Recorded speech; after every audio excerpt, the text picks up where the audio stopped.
Bismillah, statement Al-Quran syifa sebagai obat. Apa itu syifa? Itu dulu. Ya, apa itu syifa? Saya ingin selalu bergerak dengan pemahaman yang jelas.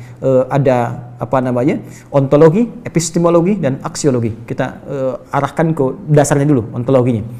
Quran surah ke-17 Al-Isra. Ya, di ayat yang ke-82. Allah memberikan statement tentang syifa di situ. Ya, paling kiri agak ke tengah sedikit.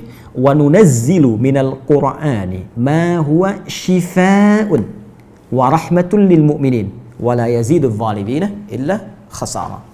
Wa nunazzilu minal Qur'an, dan kami turunkan dari ayat-ayat Quran itu, minnya tab'id, menunjuk pada sebagian. Jadi nanti ayat Quran itu punya banyak keutamaan. Setiap ayatnya itu keutamaan pedomannya ke A, keistimewaannya bisa A, nanti yang lain bisa B, bisa C. Ada terkait dengan penyakit, ada terkait dengan kesuksesan, ada terkait dengan karir, dengan macam-macam. Ya, itu bimbingan yang kompleks dan sangat luas. Nah, ada sebagian ayat Quran itu yang ayatnya memberi petunjuk langsung berfungsi sebagai syifa. Ya. Wa rahmatul lil mu'minin, ada ayat lain berfungsi sebagai rahmat. Tapi ingat, lil mu'minin, bagi orang-orang yang yakin, tanpa ragu. Jadi kalau kita ingin berinteraksi dengan Al-Quran, kaidah pertamanya jangan pernah ragu. Ya, Quran surah kedua ayat 2. Dzalikal kitabu la raiba fi. Semua isi Al-Quran akan jadi petunjuk hudan lil muttaqin, bagi orang takwa, syaratnya la raiba fi. Jangan ragukan sedikit pun. Anda ragu, Anda tidak mendapat manfaatnya. Oke, sekarang kita kembali. Apa itu syifa? Syifa sering diterjemahkan dengan obat. Ya, penawar. Syifa sesungguhnya punya arti yang lebih luas. Ya, obat itu di dalam Al-Quran, bahasa diksi Al-Quran, juga hadis, bahkan standar bahasa Arab biasa, itu setidaknya punya dua ya, diksi dari dua kasus yang terjadi. Ya. Satu begini, jika penyakit ya, yang butuh obat, penyakitnya itu berupa penyakit fisik saja, secara fisikal. Misal, saya katakan misalnya sakit gigi, fisik ya, fisik saya yang kena. Kemudian sakit perut, sakit kepala. Itu penyakitnya disebut dengan daun. Daun. Oke? Penawarnya, obatnya disebut dengan dawaun. Ini. Baik kan? Ya. Karena itu ada kalimat begini yang disandarkan pada Nabi SAW, likulli da'in dawaun. Di setiap penyakit fisik itu mesti punya keyakinan pasti ada obatnya. Jelas ya? Nah, yang kedua, ada jenis penyakit terkait dengan fisik juga, tapi sudah melewati batas-batas dawa. Jadi ini menggunakan obat medis standar, ya, ini susah. Bahkan sebagian mengatakan, dokter mengatakan, wah ini nggak bisa nih, udah give up gitu kan? It's impossible, ini nggak mungkin, ya. Jadi sudah give up di sini, ini udah nggak memungkinkan. Nah. Atau yang kedua, penyakitnya tidak terkait dengan fisik secara langsung, tapi ada yang terkait dengan aspek-aspek psikal, ya. Secara psikologis, penyakit hati, iri hati, dengki, dan dendam, dan itu juga berpengaruh kepada fisik, tapi sudah melampaui batas fisik. Orang iri hati kan fisiknya terganggu, kayak enak makan, kan? Ya, pusing, tidur, bahkan tidur pun masih nggak enak, ngigonya juga masih dengki juga, gara-gara kamu nih tidur, masih keluar kalimat itu, ya, nggak enak kan? Dan nggak mungkin berobat mencari dawa, nggak mungkin. Ya, silahkan cek ke rumah sakit, ada poli dendam, poli iri hati, nggak mungkin. Ya, yang ada poli gigi, poli mata, kan? Ya, poli iri hati, poli dendam, nggak ada, poligami nggak ada di rumah sakit. Anda nggak mungkin menemukan itu. Ya, nah maka penyakit yang lebih lekat kepada aspek non fisik itu seringkali diistilahkan oleh Al-Quran dengan kata marad namanya, maradun. Ya, penyakit hati. Karena itu ketika Allah menyifati orang munafik yang hatinya bermasalah, Allah tidak menyebutkan kata daun, tapi menyebutkan kata marad. Silahkan cek di Quran surah kedua Al-Baqarah ayat 10. Fi qulubihim marad. Ya, di dalam hati mereka ada penyakit. Hati yang di sini bukan hati fisik ya. Ya, tapi sumber kehidupan kita. yang ditetapkan oleh roh. Nanti ketika fisik itu mulai sempurna selama 4 bulan jadi mudghah. Jadi kan ada 3 tahapan seperti kita ketahui, ya. Dari mulai di Al-Arba'in, kalau kita baca Al-Arba'in, Al-Imam An-Nawawi, hadis nomor yang keempat, ya, Abdullah bin Mas'ud radhiyallahu ta'ala anhu qala qala Rasulullah SAW huwa as-sadiqul masduq inna ahadakum yujma'u fi batni ummihi 40 yawman nutfah. 40 hari pertama ya, itu baru berbentuk penyatuan, perpaduan antara spermatozoa dengan ovum, thumma yakunu alaihi 'alaqah, kemudian misla dzalika 'alaqah, 40 hari kedua berbentuk zigot yang telah menempel di dinding rahim, thumma yakunu misla dzalika mudghah, 40 hari ketiga berbentuk mudghah, daging keratan. Bahkan sudah jadi bahasa sekarang ya di masa kan bahasan janin ya, di kurikulum kedokteran saya lihat redaksinya sama, mudghah ya. Nah, dalam fase ini kemudian ditiupkan roh ya, wa yursalu alaihimul malak, alaihil malak, dan diutus malaikat, wa yu'maru bi katbi arba'in, dan diperintahkan menetapkan 4 hal. Nah, saat ditiupkan roh ini itu terjadi kemudian penyatuan antara fisik dengan roh. Itu ada di Quran surah ke-15 ya, ayat ke-28. Ya, wa idz qala rabbuka lil malaikati inni khaliqun basyaran min salsalin min hama'in masdun fa idza sawaituhu wa nafakhtu fihi min ruhi. Jadi roh masuk ke dalam jasad seseorang, ya, ke dalam fisik seseorang. Ketika sudah masuk, dia bisa bernafas kan, ada kehidupan, unsur kehidupan. Karena itu nafas terambil dari bahasa Al-Qur'an. Jadi begitu kemudian sudah masuk roh ke dalam jiwa, menjadi nafas namanya, berubah dari roh jadi nafas. Ya, maka dia membawa 2 potensi. Ya, ada fujur, ada takwa. Di Quran surah 91 ayat 7 sampai 10. Wa nafsi wa ma sawwaha fa alhamaha fujuraha wa taqwaha. Jelas ya? Maka wa nafsi wa ma sawwaha, jika roh sudah masuk ke dalam jiwa jadi nafas, dan disitulah manusia bisa bernafas. Tapi jangan lupa dia membawa 2 potensi. Ada potensi kebaikan, takwa, ada katalis kebaikan. Saya tidak mengatakan yang buruk. Itu katalisnya. Jadi lawannya langsung. Yaitu jujur lawannya dusta. Ya, marah lawannya sabar. Yang sabar itu takwa, jujur itu takwa. Yang marah, yang sombong, yang bohong itu namanya fujur, itu katalisnya. Di Allah menciptakan sifat marah bukan ingin membuat Anda pemarah, tapi ingin kemudian memacu supaya yang sabarnya muncul. Sebab kalau nggak ada marah, bagaimana bisa ada sabar? Itu cara membacanya. Nah, di sini terjadi pergolakan. Ya, apa kaitannya dengan ini? Orang-orang yang tidak bisa mengendalikan sifat takwanya dan tidak menjadikan sifat fujurnya sebagai katalis, tapi diikuti menjadi dominan, maka jadi penyakit di hatinya. Itu yang disebutkan dengan marad namanya. Ya, itulah yang memunculkan penyakit ria, pamer, gitu kan? Sum'ah, ingin didengar orang, sombong turunannya, ya, kemudian dendam dan sebagainya. Ini marad. Marad ini dan penyakit yang sudah melewati batas fisik, kalaupun terkait dengan fisik, nggak ada obatnya dari dawa. Yang ada hanya syifa. Syifa.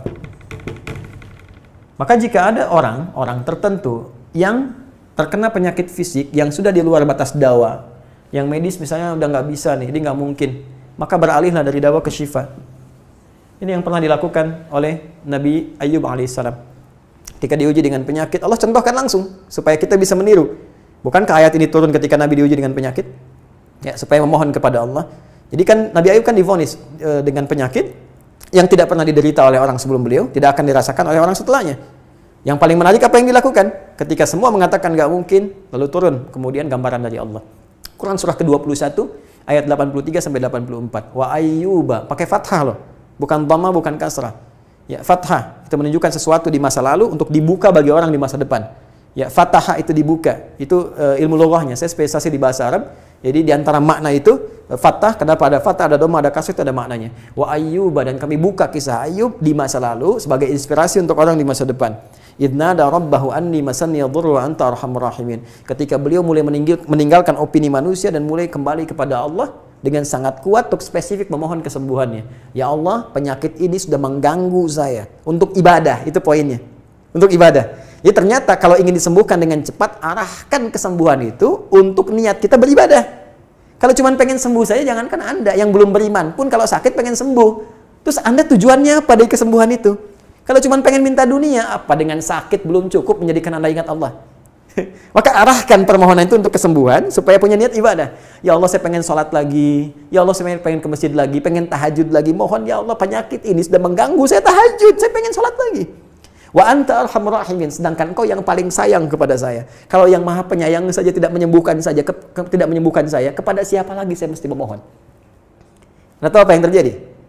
Begitu kalimat itu muncul dengan penuh kekuatan, keyakinan, visi yang benar, memanggil Allah dengan panggilan yang sangat halus, lembut, ya, terasa ke dalam jiwa, Maka jawabannya tidak menunggu lama. Fastajabna lahu fakashafna ma bi min dhurrin wa atainahu ahlahu wa mithlahu ma'ahum rahmatan min indina wa dzikra lil 'abidin. Lihat ujung ayatnya. Kami langsung sembuhkan penyakitnya. Kami singkapkan semua rasa sakitnya. Kami kembalikan semua yang dia rasakan rugi. Biaya obatnya diganti dengan rezeki yang lain, kesulitannya dihilangkan, datangkan dengan yang lebih baik. Dan yang paling dahsyat lihat ujung ayatnya. Wa dzikra lil 'abidin. Kami jadikan inspirasi, pengingat bagi hamba-hamba Allah yang soleh, yang diuji dengan penyakit yang serupa, maka amalkan amalan Ayub untuk mencari syifa. Ya, maka ini ikhtiarnya. Termasuk syifa, bisa mengobati penyakit hati. Nah, lalu sekarang apa terapannya? Karena disebutkan ada ayat-ayat Quran berfokus sebagai syifa. Ya, ini yang digunakan sebagai zikir diantaranya. Apa itu? Tadi saya sampaikan Al-Fatihah. Ya, itu lengkap. Al-Fatihah itu disebut syafiyah. Surah syafiyah, surat penyembuh. Silahkan Anda buka semua kitab tafsir. Di antara fadilah surah Al-Fatihah, kisah pertamanya adalah kisah seorang kepala suku di Arab yang digigit kalajengking. Bayangkan, kalajengking Arab pada saat itu. Ya, dan sudah kena racun dan sulit, orang semua sudah give up, ini nggak mungkin. Ya, apa yang terjadi? Ditemukan sahabat Nabi, secara singkat diketahui, ditanya ada yang bisa menyembuhkan, mereka berkata Allah yang menyembuhkan, tapi kami bisa berikhtiar. Dipanggil mereka, dibacakan Al-Fatihah sekali bacaan, tanpa diulang-ulang, tanpa pakai alat-alat tertentu, tiba-tiba syufia disembuhkan sampai diberikan hadiah berupa beberapa kambing. Tapi mereka, mohon maaf izin, Ibu Rektor dan sebagainya, mereka khawatir jadi gratifikasi. Dibawalah kambing itu kepada Nabi, disampaikan, boleh nggak makan dari sini? Jawab Nabinya apa? Dari mana kalian tahu kalau surat itu bisa berfungsi menyembuhkan? Al-Fatihah. Tapi gimana cara baca Al-Fatihahnya? Karena dulu orang sekali baca sembuh, sekarang orang 1000 kali malah nambah penyakit. Apa yang salah? Nah, berarti nanti ada terapan lagi ilmu yang lain, kan? Nanti ada surah ke-26, Asy-Syu'ara ayat 80 itu zikirnya Nabi Ibrahim. Biasanya saya praktekkan ini, ya termasuk dengan kawan-kawan, saya suka sampaikan kalau ada yang dirasa-rasa sambil dipegang, sambil kembalikan kepada Allah, baca wa idza maridtu fahuwa yashfin. Kalau saya sakit pasti Allah sembuhkan, nggak mungkin dititipi penyakit kalau nggak ada hikmah di balik itu. Bisa pernah saya amalkan saat diundang saya ke Kalimantan untuk ceramah, tiba-tiba ceramahnya ba'da maghrib, sore hilang suara. Hilang. Sama sekali nggak ada.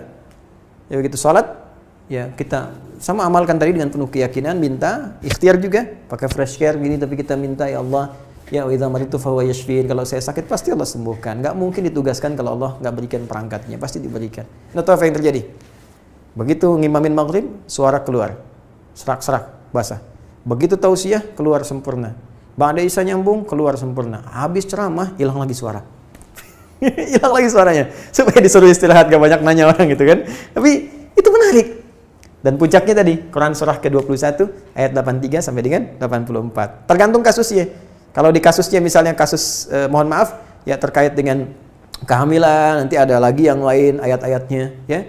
Misal di Quran surah ketiga ayat 38 sampai 39, nanti di Quran surah ke-19 menjelang persalinan dari ayat ke-25 sampai dengan ayat ke-26, nanti di Quran pas kalau sudah berkembang janinnya, ada di Quran surah ke-7 misalnya ayat 189 dengan doanya dan turunan lainnya. Bahkan bisa diamati teman-teman yang di SPOG misalnya, atau di kebidanan ada nanti ayat-ayat spesifik, Quran surah ke-22 ayat yang kelima, ya ada di Quran surah ke-23 Al-Mu'minunnya, ya ayat 11 sampai 13 itu lengkap sekali. Kita bisa gali sampai ke situ. Itu yang kita maksudkan syifa. Jadi keluarkan ayat-ayatnya, tapi bukan sekedar dibaca, dalami isinya. Sehingga paham apa yang harus dilakukan. Karena di sini nanti ada konsep ikhtiar juga. Ikhtiarnya bagaimana, ya secara medisnya seperti apa, dan pertolongan kepada Allahnya bagaimana. Terakhir Nabi pernah datangi seseorang, dia minta disembuhkan. Ya Allah, ya Rasulullah, si fulan sakit, tolong sembuhkan. Kata Nabi, idhab ila tabib, pergi ke dokter. Kata orang ini, Anda kan Nabi, tinggal berdoa disembuhkan. Jawab Nabi sangat elegan. Pertanyaan orang ini bagus, Anda Nabi, berdoa dikabulkan, pasti. Tapi jawab Nabi sungguh elegan. Kata Nabi, kesembuhan itu dititipkan di tangan para dokter.